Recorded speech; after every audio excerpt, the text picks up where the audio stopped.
नमस्कार, मी अश्विनी बर्वे. सुपर चारचौघी या आपल्या यूट्यूब चॅनलमध्ये मी तुमचं स्वागत करते. आज आपण अतिशय वेगळ्या मैत्रिणीला भेटणार आहोत. ती काय करते? ती कीर्तन करते. हे वेगळं आहे की नाही आपल्यासाठी? त्यांचं नाव आहे मंजुश्री थोरात.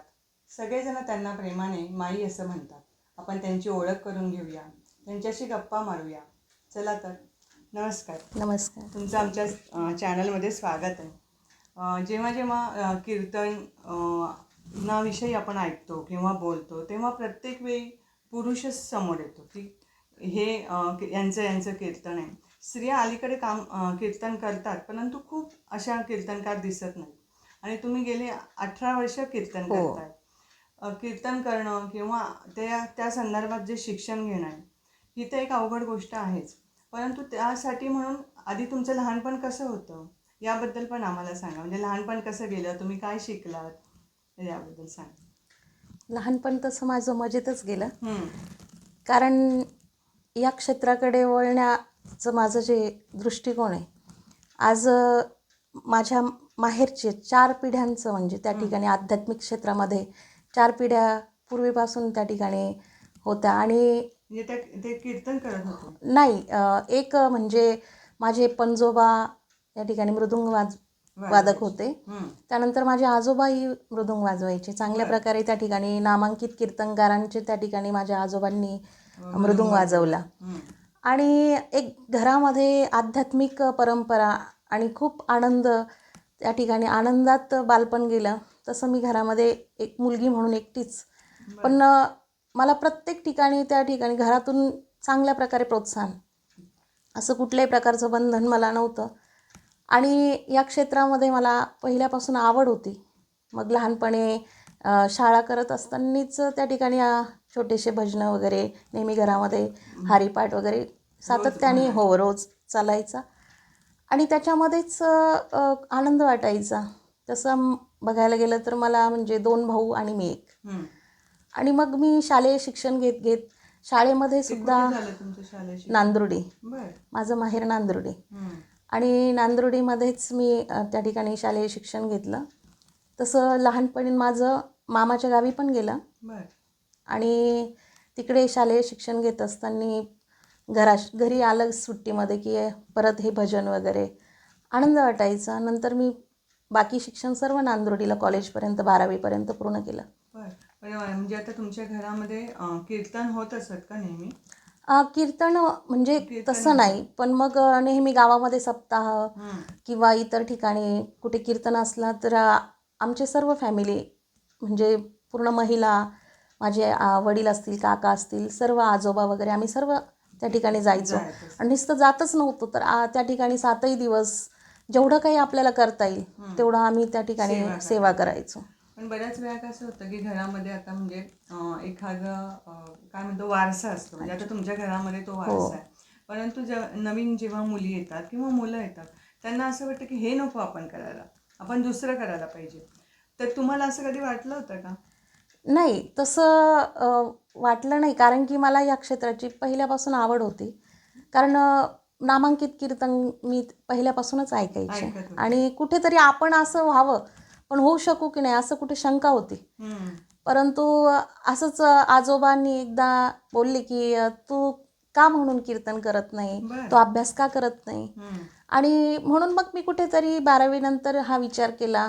अच्छा, म्हणजे 12वी नंतर लगेच तुम्ही या अभ्यासाला अभ्यासाला सुरुवात केली. म्हणजे त्याचा काय अभ्यास असतो वेगळा? म्हणजे तसं बघितलं तर म्हणजे ताल स्वर जे आहेत ते तर पक्क पाहिजेच या ठिकाणी. म्हणजे करायचं असेल तर तुम्हाला गाता आलं पाहिजे. हो, गाता आलं पाहिजे.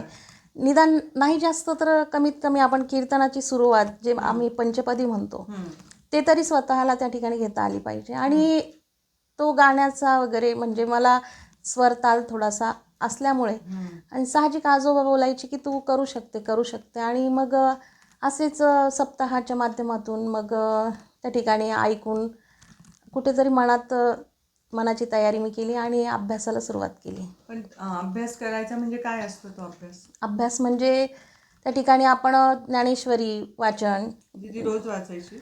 हो, जसा वेळ मिळेल तसं आपण तसं तर एक वारकऱ्याचं म्हणजे त्या ठिकाणी नित्यनेम जो आहे तो ज्ञानेश्वरी वाचन, गाथा वाचन, हरिपाठ वगैरे हे तर आहेच. परंतु त्यावेळेस सुरुवात करायची म्हणजे एवढं सातत्याने होत नसायचं माझ्याकडनं. पण एक पारायणं मी सप्ताहाच्या माध्यमातून भरपूर वेळेस केली. आणि त्यानंतर मग आमचे आजोबा की हा अभंग पाठ कर, हे कर, ते कर. आणि त्यानुसार आम्ही त्या ठिकाणी नवीन नवीन भजनामध्ये कुठे लहान मुलं भजनं करतात, माझे भाऊ असायचे, आमची आत्याची मुलगी वगैरे, आम्ही सर्व त्या ठिकाणी जायचो भजनाला लहानपणी. आणि मग इथे नवीन अभंग बोलला पाहिजे, तिथं नवीन अभंग बोलला पण तो पाहिजे. अभंग शोधायचे कसे तुम्ही? आजोबा ते त्यातले असल्यामुळे ते ते नवीन नवीन सांगायचे. सांगायचे आणि भजनी मालिकेमधून तो अभंग आम्हाला द्यायचे. अच्छा. पण म्हणजे ते आजोबा ते जी जी भजनी मालिका आहे ती शिकवायची तुम्हाला? हां, सांगायचे की सुरुवात कशी करायची, काय बोलायचं, काकडा कसा असतो, हरिपाठमध्ये म्हणजे नेमकं काय, हरिपाठामध्ये कसं बोलायचं, की आपण अभंग कसा बोलायचा, हे सर्व आजोबा त्या ठिकाणी कारण सांगायचे. आता ज्ञानेश्वरीमध्ये कितीतरी अशा ओव्या आहेत. हो म्हणजे आपल्या म्हणजे एवढ्या ओव्या लक्षात ठेवणं हे पण अवघड गोष्ट हो. आहे. तर म्हणजे तुम्ही अभ्यास करत असताना असा एक अध्याय इतके दिवस, दोन दुसरा असं काही असतं का? नाही, तसं तर नाही तसं काही. नसतं. त्याच्यामध्ये साधारण आपण बघितलं तर 9वा, 12वा, 15वा हे जे अध्याय आहेत ते प्रामुख्याने त्याच्यामध्ये जे ओव्या आहेत त्या आपण ह्या कीर्तनाच्या याच्यासाठी जास्त त्या ठिकाणी उपयोगी येतात. मग त्याच्यावर जास्त आपण अभ्यास करणं, वाचन करणं ह्या सर्व गोष्टी. म्हणजे रोज किती काही असं पाठ केलं पाहिजे असं काही असतं याच्यात? तसं रोज आपण ठेवलं सातत्य तर आहेच आहे. परंतु एक महिला म्हटल्यानंतर बराच प्रॉब्लेम त्या ठिकाणी असतो. बऱ्याच समस्या निर्माण होतात. कारण की कुठल्याही क्षेत्रामध्ये जाण्यासाठी महिलेला सर्व काही सांभाळून आणि मग जावं लागतं. त्यामुळे थोडंसं जसा वेळ मिळेल तसं आपण पाठांतर करायचं. परंतु आता तुम्ही म्हणाल की तुम्ही दुसरीकडे पण शिकायला गेला होतात ना, बनारसला का? नाही, मी वृंदावनला वृंदावन. भागवताचं केलं. बर. आणि भागवत करण्याआधी मला म्हणजे मी कीर्तन क्षेत्राकडे जे आहे ते म्हणजे सांगायला गेले तर आजोबांची इच्छा होती. पण मग हे कसं करायचं, तर मग त्या ठिकाणी आता जे माझे मिस्टर आहेत राजेंद्रजी महाराज थोरात, ते म्हणजे रिलेटिव्हमधलेच. आणि मग त्यांच्याकडे आम्ही म्हणजे त्यांनी मला प्रेरणा दिली की बऱ्याच मुलं कीर्तन क्षेत्रामध्ये आहेत तुमच्याकडे ते, तर तुम्ही कोणीतरी घरातून हा वारसा चालवायला काही हरकत नाही. आणि त्यावेळेस खऱ्या अर्थाने त्यांचे एक माझ्यावर फार मोठे उपकार आहेत. कारण की असं म्हटलं जातं की पती हा संसारामध्ये बरोबरीची साथ देतो, तसं परमार्थातही माझ्या पतींनी मला बरोबरीची साथ दिलेली आहे. आणि आज त्यांच्यामुळे मी या क्षेत्राकडे जास्त म्हणजे जी माझी भीती होती की मी करू शकेल की नाही, ही भीती त्यांनी घालवली. आणि नेमका अभ्यास काय करायचा, कसा असतो, कारण त्यांनी आळंदी क्षेत्रामध्ये स्वतः अभ्यास केल्यामुळे त्यांनी मला ते त्या ठिकाणी सांगितलं. आणि हे कितव्या वर्षी सांगितलं? साधारणतः म्हणजे मी 12वी नंतर 1 वर्ष मी गॅप घेतला आणि त्यानंतर मग मी ह्या अभ्यासाला सुरुवात केली. हो, 19 ते 20 वर्षाची. पण त्यावेळी तुमच्या मनामध्ये म्हणजे हे असं वय आहे की काहीच माणूस ठरवू शकत नाही ठरवू कोणत्या क्षेत्रात जावं, काय निवडावं, कशाचा अभ्यास करावा. आणि तुम्हाला हे म्हणजे तुम्ही ठरवलं आणि तुम्ही या क्षेत्राकडे वळलात सुद्धा. तर हे कसं जमलं असेल तुम्हाला? कदाचित ती भगवंताची कृपा म्हणायला हरकत नाही. कारण की असंही म्हटलं जातं की भगवंताचं नाव मुखात यायला बहुत जन्माची पुण्याई लागते. आम्ही तसं बोलायला गेलो तर बहुत सुकृताची जोडी म्हणूनही विठ्ठली आवडी. या युतीप्रमाणे त्या ठिकाणी कदाचित भगवंताची इच्छा असेल आणि एक मला त्या ठिकाणी नेमकं त्याच वयामध्ये एक गायडन्स मिळालं आणि मी या क्षेत्राकडे म्हणजे जी आवड होती माझी, जे कल होता माझा, मी त्याच्याकडे वळाले. पण असं म्हणजे बाहेरचं जग किंवा तुमच्या मैत्रिणी सुद्धा सायन्सकडे जात असतील, कॉमर्सकडे जात असतील आणि त्यांचं क्षेत्रच पूर्ण वेगळं आहे, ज्याच्यात म्हणजे आधुनिक असं म्हणतात. खरं असं नसतं ते. परंतु तरी पण तुम्हाला असं म्हणजे आकर्षण निर्माण नाही झालं त्याविषयी? नाही, पहिल्यापासूनच मला म्हणजे मी जास्त असं कॉलेज लाईफ जरी मी 2 वर्ष काढली मी, नंतर मी FY बाहेरून केलं. पण मग कधी मला त्याच्याकडे असं म्हणजे एवढा इंटरेस्ट वाटला नाही. शिक्षणाचा इंटरेस्ट आहे, पण मग तरी पण ते कॉलेज लाईफ जे असतं ते जगायला मला काही नाही. कारण की आध्यात्मिक घरचे संस्कार असल्यामुळे मला यातच माझं करिअर घडवावं वाटलं. मग 12वी नंतर तुम्ही असे किती वर्ष तो अभ्यास केला का? नाही, अभ्यास म्हणजे मी तसं चालूच होता. चालूच होता, आजही चालूच आहे.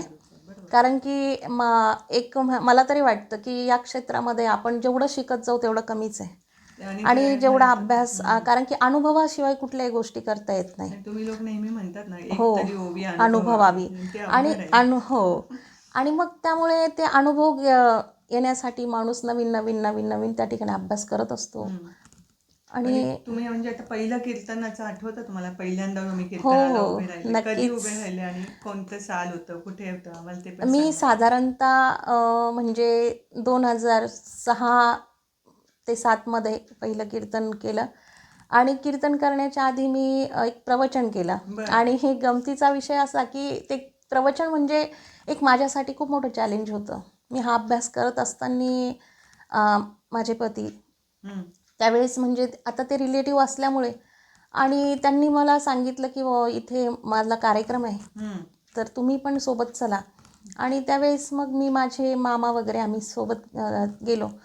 पण मग त्यांनी माझ्याकडनं तेवढा अभ्यास करून घेतलेला होता, पण मला माहीत नव्हतं की ते स्टेजवर मला म्हणजे त्या ठिकाणी बसवणार आहे.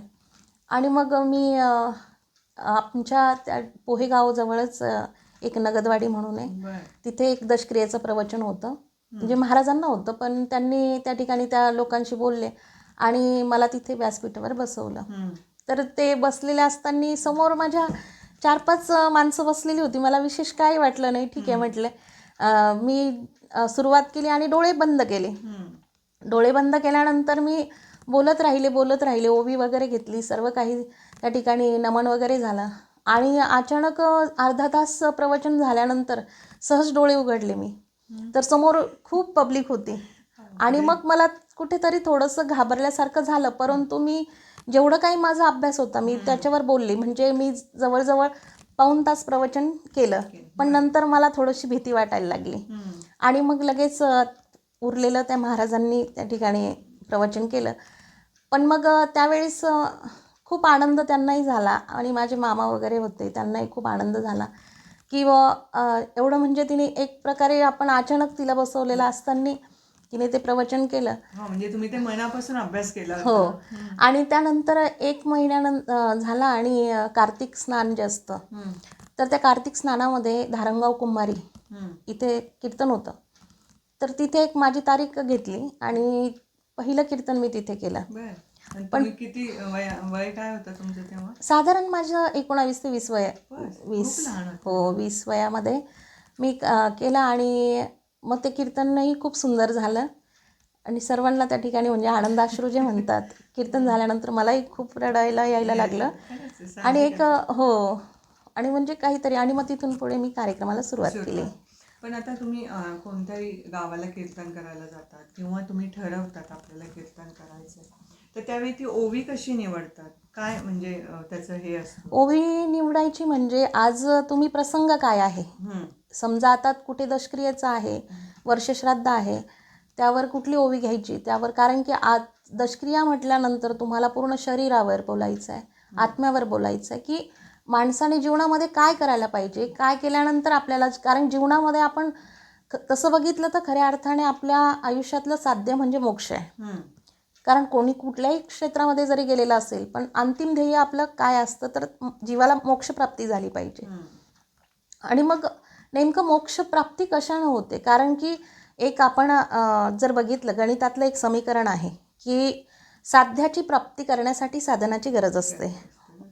तर मग जीवनामधलं साध्य काय आहे? साध्य जर मोक्ष आहे, मग त्या साध्यापर्यंत आम्हाला पोचायचं आहे. मग त्या साध्यापर्यंत पोचण्यासाठी साधनाची गरज. मग साधन कोणतं? मग ते साधन आपल्या संत महात्म्यांनी सांगितलं आहे.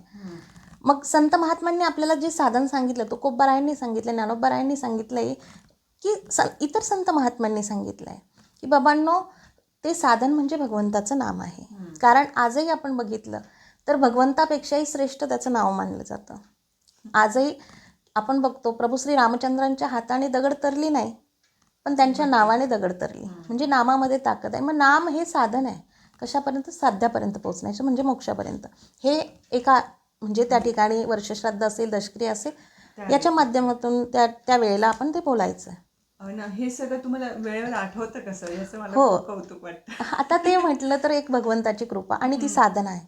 म्हणजे रोज तुम्ही ह्या गोष्टी म्हणत असतात, वाचत असता, असं होतं कधी? तसं नाही, एक सातत्य आपलं असतंच आणि एक बघितलं तर म्हणजे मी तर एक सांगते, अनुभवाने सांगते, की जो याच्यामध्ये खऱ्या अर्थाने मनापासून जो स्वतःला कोलून देतो, ढकलून देतो ना, तो इतर काम जरी करत असेल, कारण स्त्री म्हटल्यानंतर तिला प्रत्येक काम करावं लागतं. खरंच आहे. मग तुम्ही धुणी भांडी करत असाल, तुम्ही स्वयंपाक करत असाल, तरी त्या ठिकाणी आपोआप तुमच्या मुखामध्ये अभंग येतात, त्या ठिकाणी तुमच्या मुखामध्ये नवीन नवीन चाली येतात.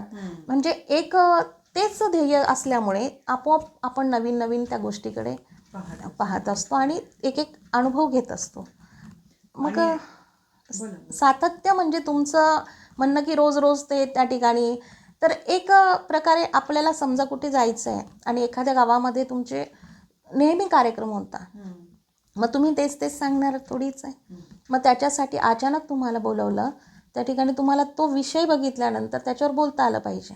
बऱ्याच गावांमध्ये असं परंपरा आहे, बघितलं मी. आज 18 ते 20 वर्ष होत आली कार्यक्रमाला.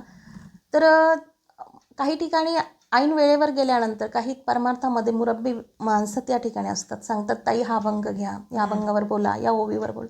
तर आपली ती तयारी असावी लागते. म्हणजे सातत्य अभ्यासाचं असावंच लागतं. म्हणजे नुसतं अभंग पाठ असून तुम्हाला चालत नाही, नाही. नुसती ओवी पाठ असून चालत नाही, तर आजूबाजूची परिस्थिती कशी आहे, हो. लोकांचं वागणं कसं बदलतं, हो. याचे पण तुम्ही निरीक्षण करत असाल ना? नक्कीच. समाज त्या ठिकाणी श्रोतगण तुमच्या समोर बसलेला आहे. त्यांचा हावभाव काय, आता समाजाला काय तुमच्याकडून अपेक्षित आहे, हेही त्या ठिकाणी बघावं लागतं. म्हणजे समयसूचकता जे आपण म्हणतो तेही ठेवावं लागते. आणि नुसता अभंग किंवा ओवी घेतली म्हणजे त्याच्यावर बोलून चालत नाही. तर त्याला त्या ठिकाणी अनुसरून जे काही सिद्धांत म्हणजे ज्याला आम्ही दृष्टांत म्हणतो, ते पटवून आपल्याला देता आले पाहिजे. कारण की ज्या गोष्टी तत्त्वज्ञानाच्या किंवा एखाद्या वेदाच्या भाषेत समाजाला समजू शकत नाही. प्रत्येक जणाची त्या ठिकाणी आपण काय म्हणतो की ग्रहण करण्याची शक्ती एवढी नसते, वेगळी वेगळी असते. मग साध्या भाषेमध्ये आपल्याला कसं त्यांच्या हृदयापर्यंत जाऊन पोहोचता येईल, असे काही आपल्याला गोष्टी सारखे हे दृष्टांत सांगून त्यांच्या मनापर्यंत पोहोचावं लागतं. तर म्हणजे तुम्ही 18 वर्षापासून कीर्तन हो. करताय, म्हणजे तुम्ही पहिलं कीर्तन केलं आणि आजचे 2024 मध्ये, तर समाजामध्ये काय बदल होताना दिसले का तुम्हाला? कारण कीर्तन करताना तुम्हाला अनेक लोक तुम्हाला भेटतात किंवा वेगवेगळ्या ठिकाणी तुम्ही जातात सुद्धा, तर बदल होत गेला असणार निश्चितच 20 वर्षामध्ये. तर तो काही बदल तुम्हाला जाणवला का?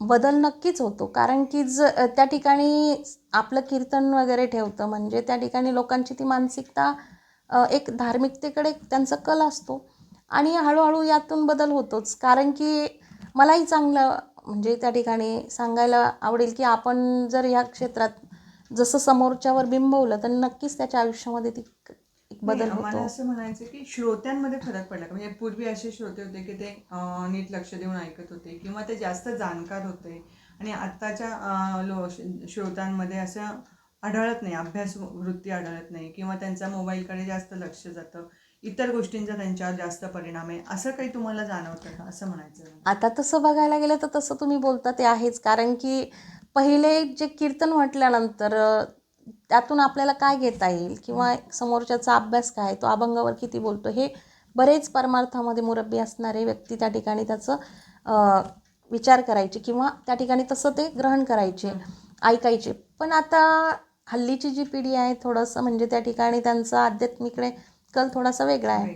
आता आणि उत्सवी वृत्ती फार हो वाढली हो आहे. उत्साही, आणि त्यामुळे त्यांना तसं म्हणायला सांगायला हरकत नाही की जो अध्यात्मावर जास्त बोलतो ना, असे बऱ्याच जणांना त्या ठिकाणी आवडत नाही.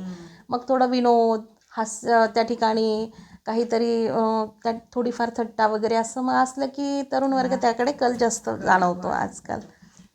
अगदी. आता मला हा पण प्रश्न विचारायचा आहे की स्त्री म्हणून तुम्ही कीर्तनकार म्हणून उभ्या राहिल्या, हो. तर त्यामध्ये काय अडचणी आल्या का तुम्हाला? अडचणी तशा भरपूर आल्यात, कारण की ज्या वेळेस मी ह्या क्षेत्रामध्ये मी पदार्पण केलं त्यावेळेस सर्व काही म्हणजे त्या ठिकाणी घरच्यांचा मला खूप सपोर्ट होता. पण मग तरी पण समोर आजूबाजूची लोक आणि थोडंसं घरामध्ये वातावरण आमचं दूषित करण्याचा प्रयत्न झाला.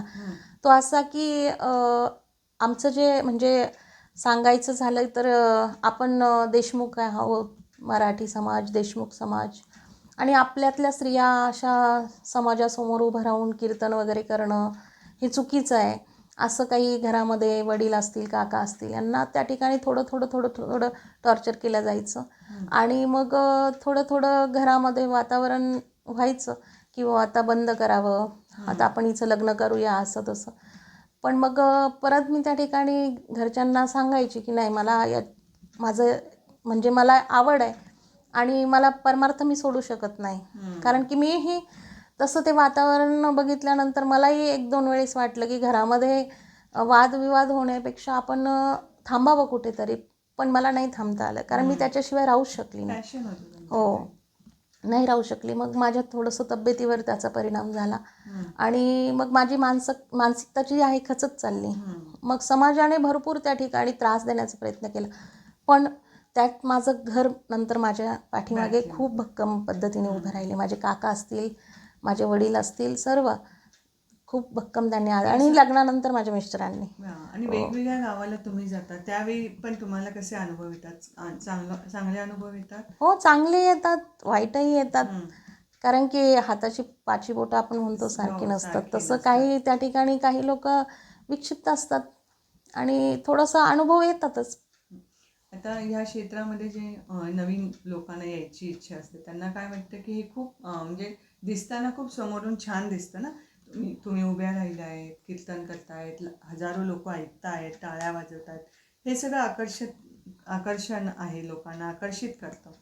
तर त्या नुसतं आकर्षण वाटून उपयोग नाही, त्याच्यामागे कष्ट पण आहे. तर त्या मुलींसाठी तुम्ही काय सांगाल? त्या मुलींसाठी मी एवढंच सांगेल की कुठल्याही क्षेत्रामध्ये साधना होणं फार गरजेचं आहे. आध्यात्मिक क्षेत्रामध्ये तर साधना फार महत्त्वाची आहे. साधनेशिवाय आपण याच्याकडे वळू नये. का तर त्या ठिकाणी आपण जे आहे ते भगवंताला स्मरून कुठले आपण करतोय आणि तेवढं तप, तेवढी साधना जर आपली घडली तर निश्चित तो भगवंत आपला पाठीराखा असतो.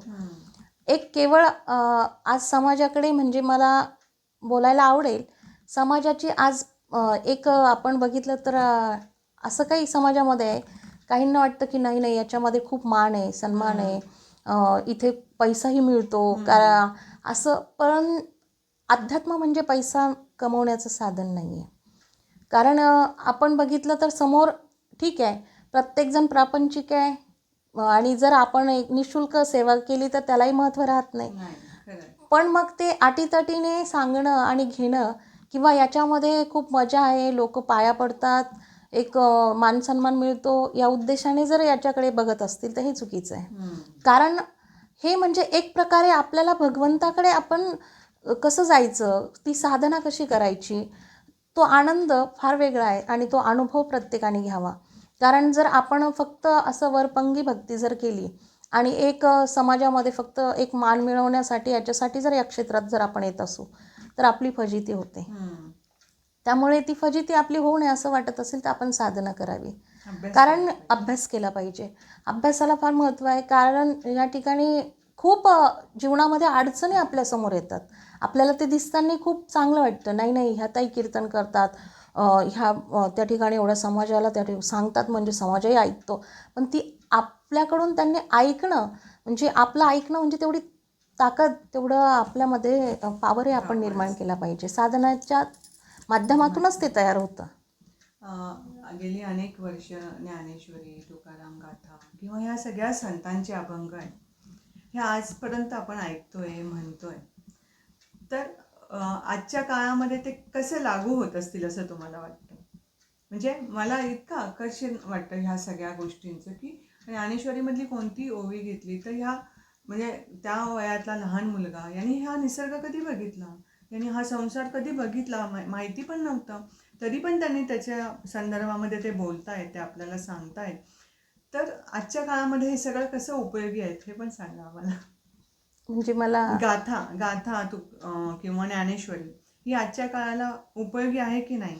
नक्कीच उपयोगी आहे, नक्कीच. कारण की आजही ज्या आपण घडामोडी चाललेल्या आहे हे संतांनी आधीच लिहून ठेवलं आहे. ज्ञानोबारायांना 750 वर्ष होत आली आहे, तरी त्या ठिकाणी त्यांनी जे काही लिहिलेलं आहे सगळं काही कलियुगामध्ये जे आत्ता घडतंय हे तुकोबरायांनी बऱ्याच अभंगामध्ये नमूद केलं आहे. ज्ञानोबरायांनी ज्ञानेश्वरीमध्ये असेल अभंगामध्ये वर्णन केलेलं आहे आणि तसंच घडतंय. म्हणजे या ठिकाणी आजही प्रत्येकाने त्यावर विश्वास ठेवणं गरजेचं आहे. कारण की आपल्याला जीवनामध्ये तारणारे संत आहेत आणि संतांनी आपल्याला मार्ग दाखवले म्हणजे त्या मार्गावर आपण चालायचं आहे. आपण कुठे भरकटू नये यासाठी संत माईबापांनी आपल्यासाठी आज खूप मोठं भांडवल तयार करून ठेवलेलं आहे. आज तसं बघितलं तर आमच्या कीर्तनकारांसाठी सुद्धा हे आयतं भांडवल आहे. पण त्यांनी जीवनामध्ये जो त्रास सहन केला, ज्या यातना सहन केल्या, त्या आज शब्दात सुद्धा बोलता येणार नाही. आज ज्ञानोबरायांनी सुद्धा त्या ठिकाणी किती त्रास सहन केला आणि आज आम्ही त्याचं भांडवल, त्याचा उपयोग करून आज आम्हाला आहे त्या स्थितीमध्ये मानसन्मान प्राप्त होतोय. ते गेल्यानंतर त्यांना तो मानसन्मान प्राप्त झाला. तर हेच तरुणांनी आज शिकावं आणि खऱ्या अर्थाने जीवनाला बोध देणारे संत महात्म्यांचे आज गाथा असेल, म्हणजे अनेक ग्रंथ असतील, तर त्याचा विचार आजच्या तरुण पिढीने करावा. थँक्यू. मला असं नेहमी वाटतं की कीर्तन जेव्हा आपण ऐकतो किंवा करतो त्यामागे एक तुमची स्वतःची अशी काहीतरी भूमिका असते. त्याशिवाय तुम्ही बोलूच शकत नाही ना. म्हणजे तुम्ही ठरवलं आहे की आपला म्हणजे तुमचा विश्वास असतो जेव्हा ज्ञानेश्वरीवर, गाथेवर किंवा एक विठ्ठलावर, त्यावेळेस तुम्ही हे सगळं सांगू शकता. त्याशिवाय तर तुम्ही सांगू शकत नाही. आणि हे सांगत असताना म्हणजे असा विश्वास स्वतःमध्ये निर्माण करण्यासाठी म्हणून तुम्ही काय केलं? स्वतःमध्ये तो विश्वास निर्माण करण्यासाठी खऱ्या अर्थाने म्हणजे तो आपोआप त्या ठिकाणी आपण जर एखाद्यावर श्रद्धा ठेवली तर निश्चित आपला त्या ठिकाणी तो विश्वास आपण ठेवू शकतो. आजही मी भगवंतावर विश्वास ठेवला आणि म्हणून या क्षेत्रामध्ये मी आले. आणि आल्यानंतर मी तेच सांगितलं, मगाशी मी बोलले की आपण खऱ्या अर्थाने मनापासून त्याची भक्ती केली, त्याचं भजन केलं, चिंतन केलं, तर निश्चित तो आपला पाठीराखा बनतो. अनेक संकट माझ्या आयुष्यामध्ये आले असतील, मग आल्यानंतर मला विश्वास होता की माझा भगवंत त्यातून मला निवारून नेईल आणि त्याने अलगत मला निवारलं आहे. म्हणजे आपण विश्वास हा ठेवू शकतो. मी अनुभवाने सांगते की आपण तसा विश्वास त्या भगवंतावर ठेवा. अगदी संसारामध्ये आपण वावरत असताना आम्ही बोलतो की वाहू हा संसार देवापायी. तो संसार करत असताना सुद्धा संसारामध्ये जे सुखदुःखाचे खाच खळगे आहेत ते सुद्धा भरण्यासाठी तुम्ही भगवंतावर निस्सीम विश्वास टाका. त्याच्या पायी हा संसार वाहून द्या. त्यातून सुद्धा तुम्ही तरुण जाल आणि तो तुमच्या सुखदुःखात नक्कीच तुमच्या पाठीशी तो उभा राहतो. हा अनुभव मी स्वतःहून सांगते. छान. मैत्रिणींनो, आपल्याला यांचं बोलणं संपूच नाही असं वाटतं, हो की नाही? पण यासाठी आपण त्यांच्या कीर्तनाला जायला हवं. आणि त्यांनी कीर्तन करताना त्यांनी किती कष्ट घेतले, समाजाची सुद्धा किती बोलणी ऐकली, हे आपण ऐकलं. ते आज आपल्याला सगळ्या गोष्टी सांगत नाही आहेत, किती बोलणी ऐकली, किती कष्ट घेतले. त्या सांगतायत, फक्त आपल्याला आनंद देत आहेत. त्यांच्या बोलण्यातून एक सरस्वतीचा प्रवाह वाहतोय असं आपल्याला वाटतं. याचा अर्थ त्यांनी खूप अभ्यास केला आहे. हा अभ्यास आपण सगळ्यांनी जाणून घ्यावा. यासाठी म्हणून ही मुलाखत नक्की बघा. चॅनलला लाईक करा, सबस्क्राईब करा. धन्यवाद.